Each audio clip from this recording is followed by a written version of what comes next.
Tokyo jujutsu high school, जहाँ पे students पढ़ने नहीं बल्कि जानने आते हैं कर्सेस के बारे में और उन कर्सेस को कैसे एक्सरसाइज करना है उसके बारे में सीखने के लिए। आज हम रैंक करेंगे उन सभी स्टूडेंट्स को जो कि जाते हैं टोक्यो जुजुत्सु हाई स्कूल में और उन्हें रैंक करेंगे उनकी पावर के बेसिस पे। पर उससे पहले अगर आपको पसंद है जुजुत्सु काइजन कंटेंट तो करें चैनल को सब्सक्राइब, क्योंकि मैं रहने वाला हूँ कंसिस्टेंट जुजुत्सु काइजन कंटेंट के लिए। आगे हो सकते हैं मांगा स्पॉयलर्स, अगर आप फिर भी जानना चाहते हैं तो वीडियो को देखते रहिए। Toge Inumaki, the weakest Jujutsu high student. Toge के पास एक ऐसी कर्स टेक्निक है जो कि ग्लोबली इफेक्ट करती है हर एक बीइंग को, कर्स स्पीच। फिर भी अगर आप उसे कंपेयर करेंगे लिस्ट में आगे आने वाले स्टूडेंट से तो सैडली तोगे इतना पावरफुल नहीं दिखेगा आपको। फिर भी तोगे बिलोंग करता है इनुमाकी क्लैन को और वो बॉर्न हुआ था क्लैन के मार्क के साथ, स्नेक एंड द फैंग्स, जो कि है उसकी चीक और टंग पे।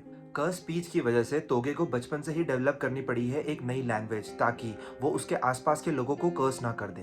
कर्स स्पीच एक वो टेक्निक है जिसके अंदर तोगे अगर कुछ बोलता है वो कैरी करते हैं डिस्ट्रक्टिव स्पेल, जो कि मैनिपुलेट कर देते हैं सामने वाले फो को, जो भी उन्हें सुनता है उसकी हर कमांड को मानने के लिए। तो वो उन्हें डिस्ट्रक्टिव कमांड्स जैसे एक्सप्लोड या फिर डिविजनरी टैक्टिक्स जैसे स्लीप के लिए भी यूज कर सकता है। पर जुजुत्सु सॉर्सरर्स के लिए ज्यादा मुश्किल नहीं है तोगे की कर्स स्पीच से बचना, क्योंकि अगर वो अपने कान को कर्स एनर्जी से ढक लेते हैं या फिर प्रोटेक्ट कर लेते हैं तो वो कर्स स्पीच से बच सकते हैं। कर्स स्पीच यूज करने से यूजर के थ्रोट को भी इफेक्ट होता है, इसलिए कर्स स्पीच एक फाइट में बार बार यूज नहीं कर सकता तोगे, इसलिए है तोगे इस लिस्ट के लास्ट स्पॉट पे। नेक्स्ट है लिस्ट पे Kugisaki Nobara, the only girl in our first years group. Kugisaki Nobara use करती है स्ट्रॉ डॉल कर्स टेक्निक, जो मिली है उसे अपनी ग्रैंडमदर से। नोबारा का बचपन से यही सपना था कि वो एक बड़ी सिटी में जाके रहे और अपने सारे सपने पूरे करे। नोबारा की परफॉर्मेंस को देखते हुए एक्सचेंज स्कूल इवेंट के अंदर उसे प्रमोट कर दिया था सेमी ग्रेड लेवल 1 सॉर्सरर पे। स्ट्रॉ डॉल टेक्निक में नोबारा एक पीस लेती है सामने वाले फो का और उसे स्टिक करती है वो उस डॉल के अंदर, और वो एक कनेक्शन बना देता है उस डॉल और उस फो के बीच में, और फिर अपनी कर्स एनर्जी का यूज करके वो उसे डैमेज करती है हैमर्स और नेल से। तो जो भी डैमेज उस डॉल को होता है वो इन्फ्लिक्ट होता है उस फो के अंदर। नोबारा स्ट्रॉ डॉल टेक्निक को और भी तरीके से यूज कर सकती है, जैसे कि वो अपने आप को भी वेसल बना सकती है, जैसा उसने किया था एसो और केचिजू की लड़ाई में। जब केचिजू ने एक अनोइंगली कनेक्शन बना लिया था नोबारा के साथ, उसने अपने आप को वेसल बनाया था और अपने आप को कर्स एनर्जी की नेल से हिट किया था ताकि वो डैमेज उन दोनों पे डील कर सके वो। या फिर उसने मैंगा में माहितो की सोल को डैमेज कर दिया था रेजोनेंस से यूज करके। और नोबारा उन काफी कम लोगों में से है जिन्होंने ब्लैक फ्लैश यूज किया है, तो नोबारा का जो पोटेंशियल है वो बहुत ज्यादा है। तो हमें आगे देखना है कि वो अपना पोटेंशियल को कंप्लीट कर पाती है या नहीं। नेक्स्ट हमारी लिस्ट पे है पांडा, जो कि एक पांडा नहीं है, एक म्यूटेटेड कर्स्ड कॉर्प्स, जो कि उसके फादर मासामिची यागा की रिसर्च और डेवलपमेंट की वजह से जनरेट कर सकता है अपनी खुद की कर्स्ड एनर्जी। पांडा के अंदर है 3 सोल्स या फिर 3 स्पिरिट्स जो कि रिजाइड करती हैं पांडा की बॉडी में। पांडा उसका डोमिनेंट कोर है, इसलिए उसकी बाहर की बॉडी पांडा जैसी दिखती है, पर उसके अंदर 2 कोर्स और हैं, एक उसकी ब्रदर एक सिस्टर, जो कि अलग अलग पर्सनैलिटीज हैं और उनकी अलग अलग पावर्स हैं जो कि पांडा यूज करता है बैटल के अंदर। जैसे फॉर एग्जाम्पल पांडा अपने भाई गोरिल्ला को यूज करता है अपनी ऑफेंसिव और अपनी अटैक कैपेबिलिटीज बढ़ाने के लिए। जब गोरिल्ला बाहर आता है उसकी ब्लॉकेज पावर बहुत ज्यादा बढ़ जाती है और वो हेन पीरियड के जो सॉर्सरर्स हैं उनके भी अटैक ब्लॉक कर पाता है।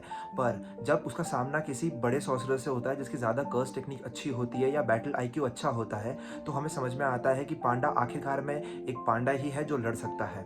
पांडा एक ग्रेड 2 सॉर्सरर है, तो इसका मतलब ये है कि आगे चल के वो अपना और पोटेंशियल अनलॉक कर सकता है, पर अभी के लिए वो एक पांडा है जो लड़ सकता है।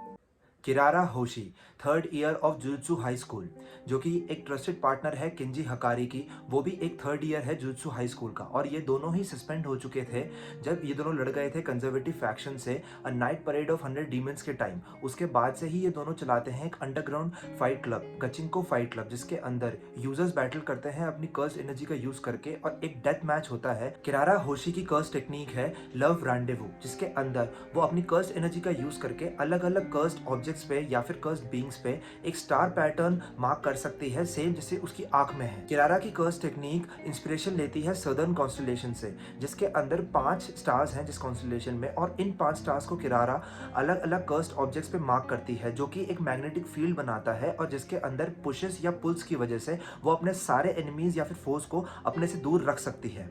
नहीं समझ में आया ना? भाई आया है समझा के जाएगा। फॉर एग्जाम्पल किरारा 5 स्टार्स है उस कॉन्स्टलेशन में जो वो मार्क कर सकती है कर्स्ड ऑब्जेक्ट्स या बींग्स पे। तो सोचिए ईमाई जो पहला स्टार है उसने वो मार्क कर दिया है मेगुमी पे, और जो 5th स्टार है गाक्रक्स वो उसने मार्क कर लिया है अपने आप पे। उनके बीच में जो 3rd स्टार है मिमोसा वो उसने मार्क कर दिया है एक कार पे।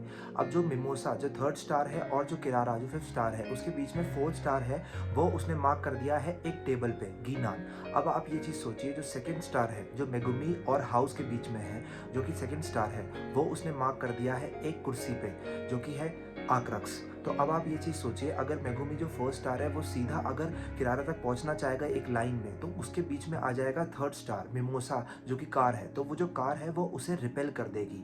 इसका सोल्यूशन एक ही चीज़ है जबकि वो स्टार का जो क्रोनोलॉजिकल ऑर्डर है वो फॉलो हो, मतलब 1st से 2nd, 2nd से 3rd, 3rd से 4th और 4th के बाद वो किरारा तक पहुंचेगा।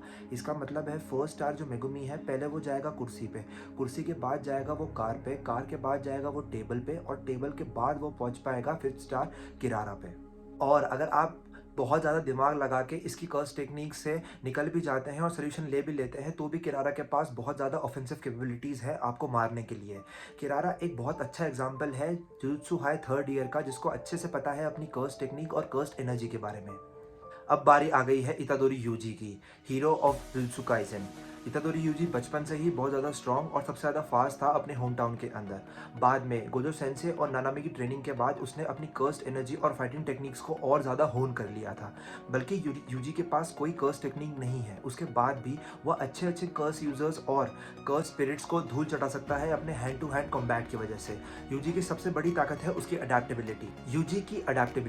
यूजी की जो लर्निंग प्रोफिशिएंसी है कर्स्ट एनर्जी को लेकर थ्रू आउट द सीरीज वो सबसे ज़्यादा अच्छी है जो भी इस लिस्ट में है उनसे। यूजी ने इतनी जल्दी अडेप्ट किया कर्स्ट एनर्जी को कि उसने यूज करना सीख लिया डाइवर्जेंट फिस्ट को एक एरर की तरह नहीं, एक गलती की तरह नहीं, अपनी खुद की विल की तौर पे। और उसने नानामी का जो वर्ल्ड रिकॉर्ड था ब्लैक फ्लैशेस का वो भी तोड़ दिया था जब उसने 4 ब्लैक फ्लैश मार दिए थे एक साथ, और वो ऐसे मार रहा था कि लोगों को ऐसा लग रहा था कि वो ब्लैक फ्लैश खुद समन कर रहा है अपनी विल पे। चोजो और यूजी की लड़ाई में जब चोजो यूज़ करता है ब्लड मैनिपुलेशन जो कि स्पीड ऑफ साउंड जितना तेज़ है, यूजी उसको भी इवेट कर जाता है। इसमें जब चोजो बोलता है कि वो एक डीमन गॉड बन चुका है उसकी फेरोसिटी की वजह से, तो मैं आपको बताना चाहूँगा कि इस लिस्ट में भले ही यूजी के पास कर्स टेक्निक नहीं हो पर वो इतना ऊपर इसलिए है उसकी विलिंगनेस और उसकी एबिलिटी की वजह से। उसकी सीखने की क्षमता अनलिमिटेड पोटेंशियल है उसके पास, जो कि सुकुना के बजाय बता रहा हूँ मैं। सुकुना की फिंगर्स अगर होती हैं उसके पास तो वो और भी ज़्यादा स्ट्रेंथन हो जाता है। पर यह सिर्फ है इतादोरी यूजी की कहानी।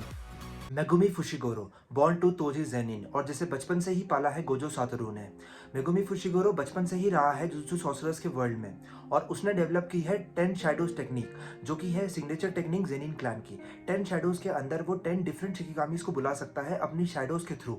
किसी भी शिकिगामी को यूज करने से पहले मेगुमी को उस शिकिगामी को टेम करना पड़ता है, पर जैसे ही वो टेम कर लेता है शिकिगामी को, उन 10 शिकिगामीज को वो यूज कर सकता है और उनकी अलग अलग एबिलिटीज को भी वो यूज कर सकता है जिनका जवाब बहुत सारे जुजुत्सु सॉर्सरर्स के पास नहीं होता है, क्योंकि उन 10 शिकिगामीज की 10 डिफरेंट एबिलिटीज है जिसे वो अलग अलग सिचुएशंस और अलग अलग जुजुत्सु सॉर्सरर्स के आगे यूज कर सकता है। और वो साथ में एक को यूज कर सकता है या फिर साथ में 2 को यूज कर सकता है बेस्ड ऑन द सिचुएशंस। और तोजी और माकी की तरह ही, क्योंकि मेगुमी फुशिगोरो भी जेनिन क्लैन से है, तो उसके पास भी एक बहुत अच्छी नॉलेज है वेपन्स को लेके, जिसमें वो टॉनफास, ब्लेड्स और अदर ऑप्शंस को भी बहुत अच्छे से यूज कर सकता है। इतादोरी और गोजो के वर्ड्स की वजह से मेगुमी फुशिगोरो पहले से बहुत ज़्यादा सेल्फिश हो चुका है अब अपनी पावर लेवल्स को लेके। उसकी ब्लड लस्ट भी बहुत ज़्यादा बढ़ चुकी है और जो उसका पावर कर्व है जो पहले बहुत बिल्कुल कांस्टेंट जा रहा था वो एकदम से शूट अप हुआ है। इसी वजह से वो इस लिस्ट में से 3 लोगों में से हैं जो कि डोमेन एक्सपेंशन यूज कर सकते हैं। मेगुमी का डोमेन एक्सपेंशन पहले से बहुत ज़्यादा रिफाइन हो चुका है। अब वो अपने भी मल्टीपल शैडो क्लोन्स बना सकता है अपनी डोमेन एक्सपेंशन के अंदर और अपनी शैडोज को भी बहुत ज़्यादा मल्टीप्लाई कर सकता है। और अगर अपनी डोमेन एक्सपेंशन में अगर वो कोई डैमेज लेता है तो वो खुद अपने आप को शैडो बना सकता है और इस तरह से वो रेगुलर कांस्टेंट अटैक कर सकता है सामने वाले पे। उसकी शैडो एक नथिंगनेस है जिसके अंदर वो वेपन्स भी स्टोर कर सकता है और अपने विक्टिम्स को भी। फुशिगोरो उस लाइन पे है जो कि उसे ग्रेड 1 सॉर्सरर से स्पेशल ग्रेड पे ले जाएगा, पर वो स्पेशल ग्रेड है नहीं हमारे जो आगे 3 आने वाले हैं उनकी तरह। Turn up the music because it's Hakarin time. Kinji Hakari the 3rd year student जो कि सस्पेंड हो गया था कुरारा होशी के साथ, और हकारी का पैशन है उसका ये अंडरग्राउंड फाइट क्लब, जिसे वो ले जाना चाहता है मेन स्ट्रीम में, पर जो 3 बिग क्लैन्स है वो उसके आगे आ रहे हैं। पर ऐसा बिल्कुल सेल्फ सर्विंग जो जुजुत्सु सॉर्सरर है ये बहुत पहला है जुजुत्सु हिस्ट्री के अंदर। और गोजो सातोरू ने पहले ही कहा था कि यूता ओकोत्सु और किंजी हकारी ही हैं जो ऑनर्ड वन को आगे चल के राइवल कर सकते हैं। जैसा गोजो ने कहा था कि हकारी की जो कर्स एनर्जी है वो बहुत ज़्यादा रफ है। इसका मतलब ये है कि जो सॉफ्ट ब्लोज हैं हकारी के हाथ के भी वो इतने ज़्यादा तगड़े लगते हैं सामने वाले को कि वो मर भी सकते हैं, उसकी कर्स एनर्जी इतनी ज़्यादा रफ है। और इसी वजह से हकारी ने अपनी जो स्ट्रेंथ है और अपनी जो फिजिकल बॉडी है उसको होन कर लिया है बिल्कुल मैक्स तक। इसकी वजह से वो बहुत ज़्यादा फास्ट और स्ट्रॉन्ग है। और इसी वजह से एक सॉर्सरर जो 2 मिनट आगे फ्यूचर में देख सकता था उसने उसको भी हरा दिया था। हकारी की domain expansion idle death gamble उसकी जो गैम्बलर्स कर्स है या फिर जो गैम्बलिंग की एडिक्शन है उसे रियल वर्ल्ड में लेके आती है। उसकी जो डोमेन एक्सपेंशन है वो रिवॉल्व करती है पचिंको मशीन के अराउंड। पचिंको मशीन जापानीज वर्जन है स्लॉट मशीन्स का, जो कि लोगों को इलीगल गैम्बलिंग से दूर ले जाने के लिए एक लूप होल निकाला गया था। यहाँ पे देखिए हकारी समझा रहा है अपने डोमेन एक्सपेंशन को, और हकारी की डोमेन एक्सपेंशन सबसे ज़्यादा कंफ्यूजिंग डोमेन एक्सपेंशन है पूरे JJK के अंदर। पर भाई आया है समझा के जाएगा। मैं आपको बताता हूँ कि सिंपली इसकी डोमेन एक्सपेंशन क्या है। हकारी का जो डोमेन एक्सपेंशन है उसमें जो पचिंको मशीन है वो इन्फॉर्म रहती है एक रोमांस मैंगा के, जो कि है प्योर लव ट्रेन, जिसके अंदर क्या होता है हकारी और जो डोमेन एक्सपेंशन के अंदर उसका दुश्मन होता है वो एक ट्रेन स्टेशन में होते हैं जिनके पीछे बहुत सारे उस मैंगा के सिनॉप्सिस चलते रहते हैं।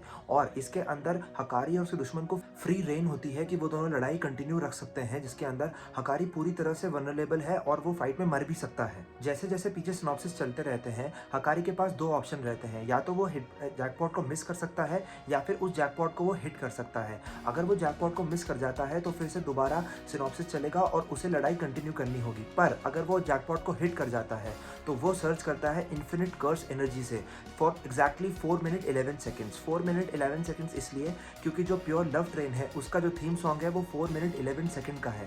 तो पीछे जब ये सॉन्ग चलता रहता है वो इन्फिनिट कर्स एनर्जी उसके अंदर होती है। इन्फिनिट कर्स एनर्जी आते ही उसके अंदर पहले तो वो अपनी स्पीड बहुत ज़्यादा बढ़ा सकता है, उसके अटैक्स एक्सपोनेंशियल पावर से बढ़ जाते हैं और वो आ जाता है रिवर्स कर्स टेक्निक यूज़ कर सकता है। मतलब अगर उसका हाथ भी उखड़ जाता है तो वो अपना हाथ भी दोबारा रीजनरेट कर सकता है और उसको मार भी नहीं सकते आप। अगर उसका हेड भी इलेक्ट्रीक्यूट कर देते हो या फिर उसके अंदर टॉक्सिन्स भी डाल देते हो आप, वो दोनों ही सूरतों में अपने आप को रीजनरेट कर सकता है। और जो उसका जैकपॉट का टाइम है 4 मिनट 11 सेकेंड्स, अगर वो खत्म भी हो जाता है तो ऐसा नहीं कि आप हकारी को मार सकते हैं। उसके बाद उसकी जो कर्स एनर्जी है वो पूरी तरह से रिप्लेनिश हो जाती है, तो वो अपना डोमेन एक्सपेंशन दोबारा कर सकता है। तो मतलब बार बार वो अपना डोमेन एक्सपेंशन ओपन कर सकता है जब तक वो जैकपॉट हिट ना कर दे। और जैसे ही जैकपॉट हिट करता है इन्फिनिट कर्स एनर्जी। जुजुत्सु काइजन का लेटेस्ट मॉन्स्टर माकी जेनिन, जो कि है एक स्प्लिटिंग इमेज तोजी फुशिगोरो की, और जिसकी नई एबिलिटीज जो उसे मिली थी माई के सैक्रिफाइस की वजह से उसने घुटनों पे ला दिया था जेनिन क्लैन को। हम देखते हैं एनिमे के अंदर कि माकी बहुत ज़्यादा अच्छी फाइटर है और वेटरन फाइटर से भी अच्छा लड़ती है वो, पर वो सिर्फ एक अच्छी फाइटर ही है। जब कर्स स्पिरिट्स या फिर कर्स यूजर्स उसके अगेंस्ट कर्स टेक्निक यूज़ करते हैं तो वो वहाँ पे कुछ नहीं कर पाती है। हमने देखा शिबुया इंसिडेंट के अंदर वो अपने आप को डिफेंड तो कर रही थी पर वो अटैक नहीं कर पा रही थी और लास्ट में नाओ बीटो को ही उसकी जान बचानी पड़ी थी। यहाँ पे एक लेसन मिलने के बाद भी जब माकी अपने डैड से लड़ती है वहाँ पे उसे समझ में आता है कि उसने अभी तक भी अपनी कमी को ओवरकम नहीं किया है। माकी के अंदर कुछ भी स्पेशल नहीं है, इसलिए उसके डैड जो भी एक वेटरन फाइटर है और बहुत ज़्यादा पावरफुल जुजुत्सु सॉर्सरर है वो बिल्कुल डिस्ट्रॉय कर देते हैं माकी को।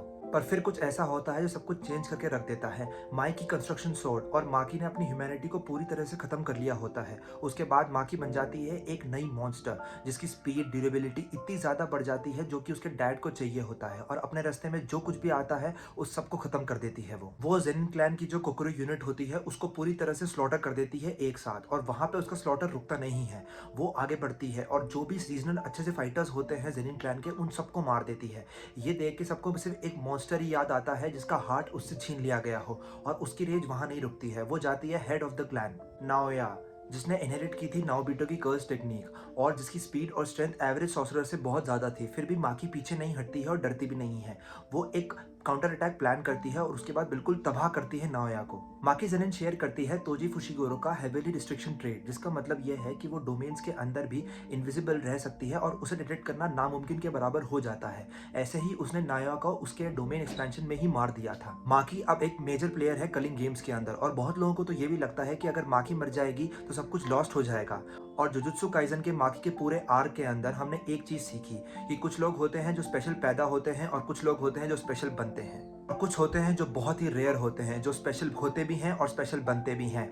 अब बारी आ गई है हमारे पहले नंबर की, Yuta Okkotsu. Yuta Okkotsu the curse child, जिसे बहुत लोग मानते हैं कि एक टाइम बाद वो गोजो को भी सरपास कर जाएगा। वो है हमारा number 1 Tokyo high Jujutsu student. Yuta Okkotsu के खुद के शब्द में वो ब्लेस्ड है। वो डिसेंडेंट है सुगावारा क्लैन का, जो कि गोजो के क्लैन का कजन क्लैन है, और इसी वजह से उसके पास है बाउंडलेस कर्स एनर्जी। और उसका जो लर्निंग कर्व है कर्स एनर्जी टेक्निक्स को सीखने का, वो भी इतादोरी यूजी से भी ज़्यादा है। और हमने देखा था कि एनिमे के अंदर कि कुछ महीनों के अंदर ही यूता ओकोत्सु ने, जो मास्टर है क्लोज कॉम्बैट की, माकी जेनिन, उसके करीब आ गया था। और अभी जो इतना मेच्योर हो चुका है वो कि रिका से पूरा एक कनेक्शन टूटने के बावजूद भी वो दोबारा स्पेशल ग्रेड बन गया है। यूता ओकोत्सु की hand to hand combat capabilities बहुत ज़्यादा बढ़ चुकी हैं पहले से, इतनी कि अब उसको सोर्ड की भी ज़रूरत नहीं है। वो सिर्फ हैंड से ही सामने वाले फोक को बहुत ज़्यादा प्रेशर कर सकता है, भले ही वो कितना ही पावरफुल क्यों ना हो। यूता की इन्फिनिट कर्स एनर्जी उसे देती है कंट्रोल रिवर्स कर्स टेक्निक का। इसका मतलब यह है कि वो कोई भी इंजरी को हील कर सकता है। अगर वो किसी लिम्ब को भी खो देता है तो उसे वो फटाफट क्विक रेट में हील कर सकता है, जो उसे बनाता है बहुत ज़्यादा ब्रोकन। और उसकी खुद की इतनी ज़्यादा पावर्स होने के बाद भी यूता समन कर सकता है एक पार्शियल मैनिफेस्टेशन रीका का, जो उसे बहुत ज़्यादा डेडली बनाता है। रीका जो कि टो टू टो जा सकती है बहुत सारे पावरफुल सॉर्सरर्स के साथ। और जब रीका का मैनिफेस्टेशन होता है और जब यूता और रीका सिंक करते हैं तो उसके पास फुल एक्सेस आ जाता है उसकी कर्स टेक्निक और कर्स एनर्जी को यूज़ करने का।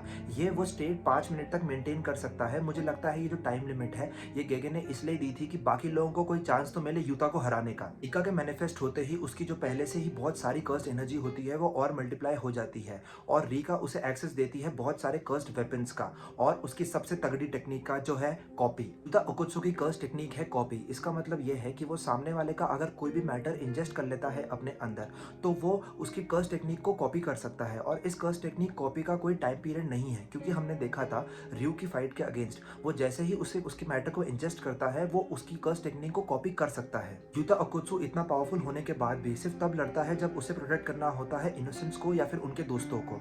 और हम जानते हैं कि वो इतना ज़्यादा सेल्फलेस है और इतना ज़्यादा रिजर्व्ड रहता है, पर भी वो जो एक लाइट है यूता ओकोत्सु की, वो सारे इविल को एक्सटिंग्विश कर देगी जुजुत्सु काइसेन के वर्ल्ड से। यूता ओकोत्सु इसलिए डिजर्व करता है नंबर 1 इस लिस्ट पे होना। तो ये थे सारे students Tokyo jujutsu high school के एक्सप्लेन और रैंट। आप मुझे बताएं कि आपको कैसी लगी ये वीडियो, और अगर आपको अच्छी लगी हो तो प्लीज़ वीडियो को लाइक करें और चैनल को सब्सक्राइब।